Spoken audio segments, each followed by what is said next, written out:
আসসালামু আলাইকুম ভিউয়ার্স, আশা করি সবাই ভালো আছেন। ভিউয়ার্স, প্রতিদিনের ন্যায় আজকে নতুন আরও একটি বিষয় নিয়ে আপনার সাথে আছি। ভিউয়ার্স, আজকে আমি আপনাদেরকে জাস্ট একটা ক্লাসের মাধ্যমে দেখানোর চেষ্টা করব মাইক্রোসফট অফিস পাওয়ার পয়েন্টের ফুল একটা প্রেজেন্টেশন তৈরি কীভাবে আপনি করবেন। তো ভিউয়ার্স, অবশ্যই আজকে ভিডিওটি খুবই ইন্টারেস্টিং একটা ভিডিও হবে। তো অবশ্যই সম্পূর্ণ ভিডিও মনোযোগ সহকারে দেখবেন। দেখলে পরে আপনি খুব সহজভাবে প্রেজেন্টেশনটা কিন্তু তৈরি করতে পারবেন। আসলে প্রেজেন্টেশনটা কি? প্রেজেন্টেশন হচ্ছে একটা উপস্থাপন, অর্থাৎ দেখবেন যে এখন বিভিন্ন মাল্টিন্যাশনাল কোম্পানিতে কিন্তু প্রজেক্টের মাধ্যমে বিভিন্ন বিষয় কিন্তু উপস্থাপন করতে হয়, এবং এখন কিন্তু বিভিন্ন স্কুল কলেজে কিন্তু প্রজেক্টের মাধ্যমে ক্লাস নিচ্ছে, যেই কাজগুলো কিন্তু স্যার বা ম্যাডামরা বাসায় বসে কিন্তু তৈরি করে। তা আপনি কিভাবে ওরকম একটা প্রেজেন্টেশন তৈরি করবেন সেটাই কিন্তু আজকে আমরা দেখানোর চেষ্টা করব। তো ভিউয়ার্স, আমাদের প্রেজেন্টেশন তৈরি করতে হলে পরে আমরা অ্যাট ফার্স্ট মাইক্রোসফট অফিস পাওয়ার পয়েন্টটা ওপেন করবো। তো এই জন্য আমরা এখান থেকে স্টার্ট বাটন আসবো, আসার পর আমরা স্ক্রল করে মাইক্রোসফট অফিসে ক্লিক করব, তারপর আমরা মাইক্রোসফট পাওয়ার পয়েন্টটাকে ওপেন করব। তো অবশ্যই আপনাদের কম্পিউটারে মাইক্রোসফট প্রোগ্রামটা ইনস্টল করে রাখবেন। তো ভিউয়ার্স, এখন আমার পাওয়ার পয়েন্টে ঢোকার পর আমাদের সামনেই যে স্লাইড দেখছেন, যে পেজটা দেখছেন, এটা বলা আছে এটা ব্ল্যাঙ্ক স্লাইড।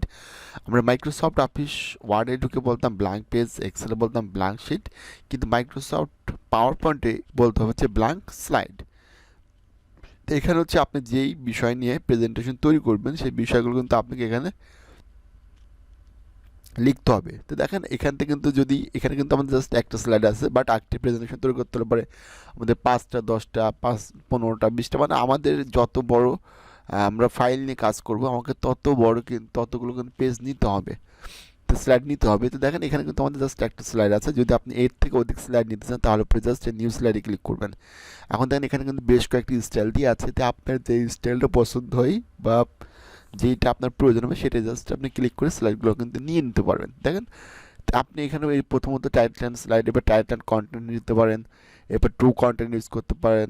ওকে, আপনি যখন যে বিষয় দিচ্ছেন তখন সেই অনুপাতে আপনাকে এখান থেকে স্লাইড কিন্তু সিলেক্ট করতে হবে। তো ভিউয়ার্স, আমি আগে থেকেই কয়েকটা স্লাইড লিখে রেখেছি যাতে আমাদের ভিডিওটি বেশি লং না হয়ে যায়। তা আমি আমাদের লিখিত স্লাইডটাকে ওপেন করে নিচ্ছি। ওকে ভিউয়ার্স, এখানে দেখতে পাচ্ছেন যে আমরা 3টা স্লাইড কিন্তু লিখে রেখেছি। তা আপনি এরকমভাবে আপনি যে বিষয়গুলো নিয়ে কাজ করতে যাচ্ছেন সেই বিষয়গুলো কিন্তু সুন্দরভাবে আগে থেকে লিখে নেবেন। আচ্ছা, আমরা এই স্লাইডগুলো লেখার পরে আমাদের যে কাজ হবে সেটা হচ্ছে ডিজাইনের কাজ। অর্থাৎ দেখেন আমাদের প্রত্যেকটা স্লাইডে কিন্তু ব্যাকগ্রাউন্ড কিন্তু সাদা করা আছে। তো আমি চাচ্ছি যে এক একটা স্লাইডের জন্য ব্যাকগ্রাউন্ডে এক এক টাইপের ডিজাইন আমরা দিব। তো দেখেন এখানে একটা বিষয় আছে, আমি যদি এই ডিজাইনটা সাপোজ নিব, আমি যদি মাউসের লেফট বাটনে সরাসরি ক্লিক করি তাহলে দেখতে পাচ্ছেন যে আমার প্রত্যেকটি স্লাইড কিন্তু এক ডিজাইন হয়ে গেছে। বাট আমি প্রত্যেকটি স্লাইডের জন্য আলাদা আলাদা ডিজাইন করতে যাচ্ছি। এক্ষেত্রে আমরা যেটা করব, আমরা যেই ডিজাইনটা পছন্দ সেই ডিজাইনের উপর কার্সারটা রেখে মাউসের রাইট বাটনে ক্লিক করব। এরপর দেখতে পাচ্ছেন এখানে আছে অ্যাপ্লাই টু অল স্লাইড। আমি যদি অল করি তাহলে সবগুলো স্লাইডে কিন্তু একরকম ডিজাইন হয়ে যাবে। আর যদি আমরা অ্যাপ্লাই টু সিলেক্টেড স্লাইড করি তার মানে যে স্লাইডটা আমাদের সিলেক্ট করা আছে শুধুমাত্র এইটাই পরিবর্তন হবে। দেখতে পাচ্ছেন শুধুমাত্র আমাদের এই স্লাইডটা কিন্তু পরিবর্তন হয়েছে। এরপর আমরা পরবর্তী স্লাইডটাও পরিবর্তন করে দিব। আমরা এখান থেকে এই স্লাইডটাকে নিলাম, রাইটে ক্লিক করে অ্যাপ্লাই টু সিলেক্টেড স্লাইড। তো ভিউয়ার্স, মোটামুটি কিন্তু আমাদের 3টা স্লাইডে কিন্তু আমরা 3 রকম ডিজাইন করতে কিন্তু পেরেছি। এরপরে আমাদের যে কাজটা থাকবে সেটা হচ্ছে ট্রান্সিশনস। অর্থাৎ ট্রান্সিশনটা কাজ কি, যখন আমরা স্লাইডগুলো যখন অর্থাৎ স্লাইড শো আকারে যখন আমরা এটা উপস্থাপন করব তখন এটা কিভাবে আসবে, মানে দেখতে কেমন দেখাবে সেটা কিন্তু আমাদের এখান থেকে নির্ধারণ করতে হবে। তো আমরা প্রথমত স্লাইড নিলাম, দেখেন এইটা যদি আমরা ক্লিক করি তাহলে এরকম আসবে, এইটা ক্লিক করলে এরকম আসবে, এইটাই ক্লিক করলে পরে এরকম আসবে। দেখেন এক একটা স্লাইডে কিন্তু এক একটা স্টাইল আপনাকে দেখাচ্ছে। আচ্ছা, এখন বিষয় হচ্ছে আমাদের এখানে কিন্তু একটা সাউন্ড পাচ্ছেন, বাট আপনাদের কম্পিউটার বা কম্পিউটার যদি সাউন্ড বক্স না থাকে তাহলে কিন্তু সাউন্ডটা পাবেন না। আর সাউন্ড এই ব্যাকগ্রাউন্ডে যে সাউন্ডটা বাজতেছে এই সাউন্ড আপনি কীভাবে নেবেন, এখানে দেখেন এই যে সাউন্ড আছে এই সাউন্ডটা এখান থেকে আপনি যে কোনো সাউন্ড নিতে পারেন। তো আমি আপাতত এটা নো সাউন্ড করে দিচ্ছি। আচ্ছা, তো আমরা চাচ্ছি যে প্রথমত আমরা এই অপশনটাকে নিব। আচ্ছা, প্রথমত আমরা এইটা নিলাম, এইটা নিব, এইটার উপর ক্লিক করলাম। আচ্ছা, ক্লিক করার পরে আমরা এখান থেকে দেখেন সাধারণত আমাদের এখানে অন মাউস ক্লিক করা থাকে। তো আপনি যেটা করবেন অন মাউস ক্লিকতে টিক মার্ক তুলে দেবেন, দেওয়ার পরে জাস্ট এখানে আপটারে দিবেন, দেওয়ার পরে এখানে আপনার একটা টাইম সেট করবেন, তো আমি জাস্ট 6 সেকেন্ড দিলাম। আচ্ছা, এখন এখানে যদি আমাদের অন মাউস ক্লিক রেখে দিয়ে যদি আমরা প্রেজেন্টেশনটা সেভ করি, সেক্ষেত্রে যেটা হবে, আমাদের মাউস বা কিবোর্ড দ্বারা ক্লিক না করলে পরে স্লাইডগুলো কিন্তু সিরিয়াল বাই সিরিয়াল আসবে না। বাট যখন আমি এখানে আফটার করে একটা টাইম সেট করব, ওই নির্দিষ্ট সময় পর পর স্লাইডগুলো অটোমেটিকলি কিন্তু আসতে থাকবে। তো এর আগে আমাকে একজন কিন্তু প্রশ্ন করেছিলেন যে এটা আপনি কীভাবে অটোমেটিকলি করবেন। তো যদি আপনি এখন ভিডিওটি দেখে থাকেন তাহলে অবশ্যই আপনার হয়তো বিষয়টা বুঝতে পারছেন যে যদি আমরা অন মাউস ক্লিক রেখে প্রেজেন্টেশনকে সেভ করি, সেক্ষেত্রে আমাদের এটা ক্লিক অর্থাৎ মাউস দ্বারা ক্লিক বা কিবোর্ড থেকে বাটন প্রেস না করা পর্যন্ত আমরা পরবর্তী স্লাইডে আসতে পারবো না।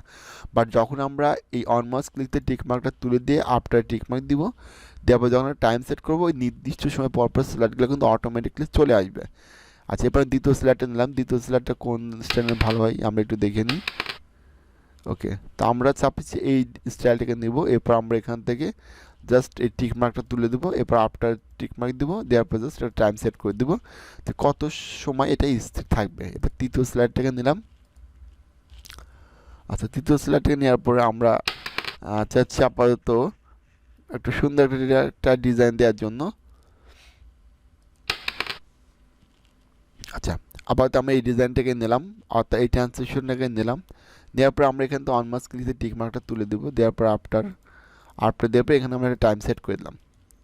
আচ্ছা, এখন কিন্তু মোটামুটি আমাদের কিন্তু 3টা স্লাইডে কিন্তু আমরা ট্রান্সলেশন করে দিছি, মানে একটা টাইম কিন্তু আমরা সেট করে দিছি। তো এখন আমরা একটু স্লাইড শোটা ওপেন করে দেখি আসলে কিভাবে আসবে। এর জন্য আপনি যেটা করবেন, স্লাইড শোতে আসবেন, স্লাইড শো থেকে ফ্রম বিগিনিং ক্লিক করলে পরে এটা শুরু থেকে শুরু হবে। তো আমরা ফ্রম বিগিনিং ক্লিক করলাম।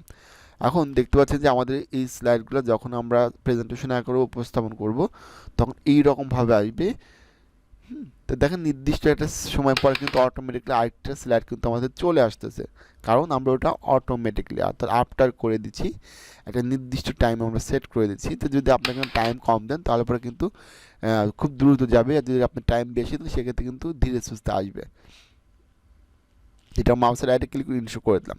তাহলে দেখতে পাচ্ছেন যে আমাদের স্লাইডগুলো কিন্তু একের পর সিরিয়াল বাই সিরিয়াল আসছে। বাট আমাদের এই স্লাইডগুলো কিন্তু কোনো টেক্সটের কোনো রকম আমরা পরিবর্তন পাইনি, অর্থাৎ টেক্সটগুলো কিন্তু স্থির আছে স্লাইডের সাথে।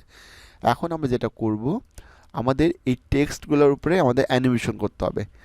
কেন অ্যানিমেশন করব? যাতে টেক্সটগুলো নিজের থেকেই বিভিন্ন স্টাইলভাবে আমাদের সামনে উপস্থাপন হতে পারে। এই জন্য আমরা এখান থেকে অ্যানিমেশন মেনু পরে আসবো। তো প্রাথমিকভাবে কিন্তু আপনার অ্যানিমেশনটা কিন্তু এরকমভাবে হাইড থাকবে। ওকে, তো যখন আপনি টেক্সটগুলোকে সিলেক্ট করুন তখনই এগুলো আপনি সুস্পষ্টভাবে কাজ করতে পারবেন। তো এখান থেকে ক্লিক করে দেখবেন যে এক একটা কিন্তু এক এক রকম স্টাইল হচ্ছে। তো আমি আপাতত প্রথমটা এই স্টাইলে নিচ্ছি। আচ্ছা, এরপরে এখানে হচ্ছে আমাদের অন ক্লিক আছে, তা আমরা এখান থেকে কিন্তু আফটার প্রিভিয়াস করবো। আফটার প্রিভিয়াস করলে কী হবে, এইটা অটোমেটিকলি একের পর এক চলে আসবে। আর যদি আপনি মনে করেন না যে আপনি এটা মাউস বা কিবোর্ড দ্বারা একের পর এক সিরিয়াল বা সিরিয়াল নেবেন, সেক্ষেত্রে আপনি অন ক্লিকটা কিন্তু রেখে দিতে পারবেন। তো আমরা এটাকে আফটার প্রিভিয়াস করে দিলাম। আচ্ছা, এরপরে দ্বিতীয় প্রত্যেকটি টেক্সটের অর্থাৎ প্রত্যেকটি লাইনে আপনি কিন্তু কাজ করতে পারবেন এবং কাজ করতে হবে। আমরা দ্বিতীয়টা নিলাম হচ্ছে স্পেলটাকে নিলাম অন ক্লিক থেকে আফটার প্রিভিয়াস। তাহলে দেখেন যে কাজগুলো শেষ হবে সেগুলো কিন্তু এখানে 0 হয়ে গেছে।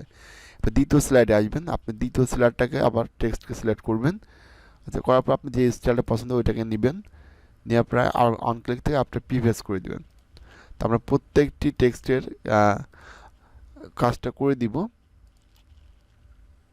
এরপর তৃতীয় স্লাইডটাকে আমরা নিব।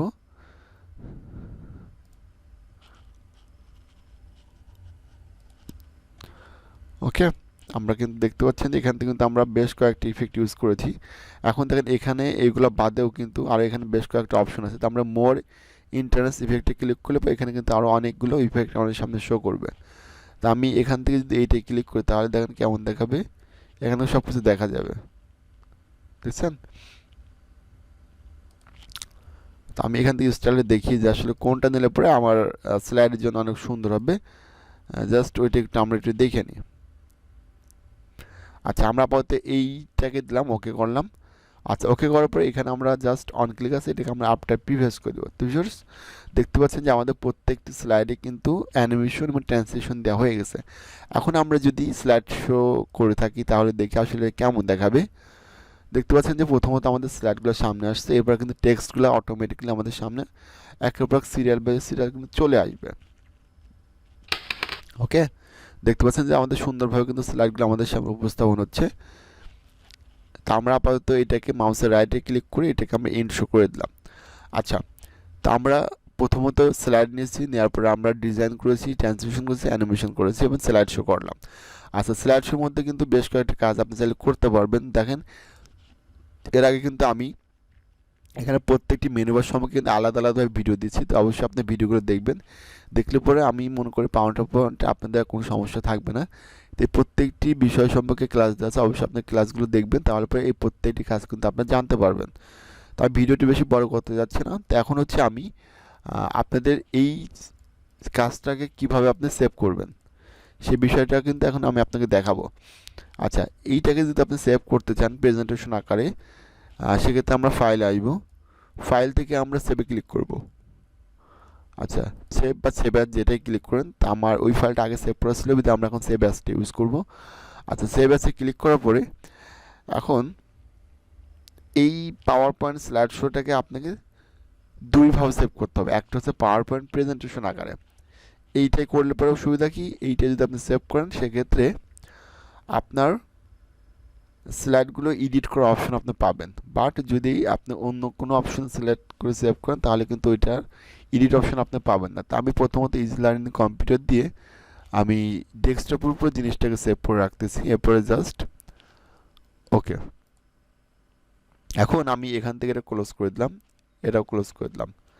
আচ্ছা, এখন দেখেন ইজি লার্নিং কম্পিউটার নামে আমাদের এখান থেকে একটা প্রেজেন্টেশন আসছে, বাট দেখবেন যে এটা কিন্তু স্লাইড শো আকারে আসছে না, এটা কিন্তু আমরা এডিট করতে পারতেছি। বাট যখন আমি এটাকে পাওয়ার পয়েন্ট শোতে সেভ করবো তখন কিন্তু আমাকে এটা এডিট করার কোনো অপশন দিবে না। দেখেন, আমরা সেভ অ্যাজ টাইপে এখানে ক্লিক করব, ক্লিক করার পর আমরা এখান থেকে পাওয়ার পয়েন্ট শোতে ক্লিক করব, এরপরে জাস্ট ওকে। এখন এটাকে ক্লোজ করলাম। এখন আমরা এই নিচেটায় ক্লিক করে দেখবেন এটা কিন্তু আমাদের একবারে সরাসরি স্লাইড শো আকারে আসবে। দেখবেন যে আমাদের এটা সরাসরি স্লাইড শো আকারে আসবে। এই দেখেন, এটা কিন্তু এখন আমাদের এডিট করার কোনো অপশন দিবে না, কারণ এটা এডিট বাদে আসবে। আচ্ছা, এই একটা অপশন। আচ্ছা, আর একটা সেভের অপশন আমি আপনাকে দেখাবো, সেটা হচ্ছে যদি আপনি এই স্লাইডগুলোকে ভিডিও আকারে সেভ করতে চান এবং পরবর্তীতে কোথাও কোনো সোশ্যাল মিডিয়া প্ল্যাটফর্মে আপলোড করতেন, তাহলে এটা আপনি কীভাবে সেভ করবেন, জাস্ট ফাইলে আসবেন, ফাইলে আসার পর আপনি এখান থেকে সেভ বা সেভ অ্যাসে আসবেন, আসার পর সেভ অ্যাস টাইপ থেকে আপনি জাস্ট এখানে উইন্ডোজ মিডিয়া ভিডিওতে ক্লিক করবেন, এরপর জাস্ট সেভে ক্লিক করলে পরে এটা কিন্তু আপনি ভিডিও আকারে কম্পিউটারে বা ল্যাপটপে সেভ হবে, পরে আপনি চাইলে পরে ওটা যে কোনো সাইডে কিন্তু শেয়ার করতে পারবেন। তো ভিউয়ার্স, এই হচ্ছে আজকের প্রেজেন্টেশন মূল বিষয়। তা আপনি এই প্রেজেন্টেশনের মধ্যে যতটা সময় দেবেন তত এই বিষয় সম্পর্কে আপনার ভালোভাবে জানতে পারবেন। তো যদি আজকের ভিডিওটি আপনার ভালো লেগে থাকে এবং যদি আপনি সব কিছু ভালোভাবে বুঝে থাকেন, তাহলে অবশ্যই আমাদের ইউটিউব চ্যানেলটিকে সাবস্ক্রাইব করবেন আর অবশ্যই একটা লাইক করবেন। আর যদি কোথাও কোনো কিছু বুঝতে অসুবিধা হয় তাহলে অবশ্যই আমাকে কমেন্ট করে জানাবেন। তো ভিউয়ার্স, আজকে এই পর্যন্তই। সবাই ভালো থাকবেন, সুস্থ থাকবেন। পরবর্তীতে দেখা হচ্ছে নতুন কোনো ভিডিও নিয়ে।